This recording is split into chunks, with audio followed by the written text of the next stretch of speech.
ম্যাকাডো Joseph disease বলে একটা অসুখ আছে। এটা স্পাইনোসেরিবেলার অ্যাটেক্সিয়ার যে বিভিন্ন টাইপ আছে তার মধ্যে একটা। স্পাইনোসেরিবেল অ্যাটেক্সিয়া টাইপ 3 কে কিন্তু ম্যাকাডো জোসেফ ডিজিজ বলে।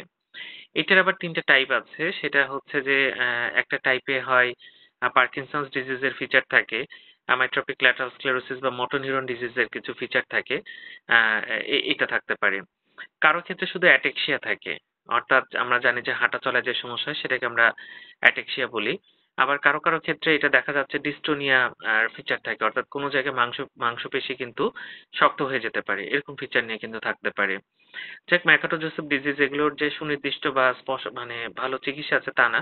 কিন্তু ডায়াগনোসিসটা ইম্পোর্টেন্ট। একজনের যদি এরকম হয় তিনি তো জানতে চাইতে পারেন যে আমার কি হলো আসলে। এই সমস্যাগুলো হয় কিন্তু। চলাফেরায় সমস্যা হয়। আমাদের হাত-পা কাঁপতে থাকে। হাত-পায়ের মধ্যে দেখা যাচ্ছে যে শক্তি থাকার কথা সেটা থাকে না।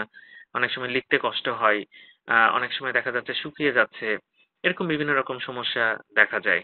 যাক, এরকম হলে নিউরোলজিস্ট দেখাবেন। কিছুটা হলেও সমাধান পাবেন আপনি। ধন্যবাদ সবাইকে।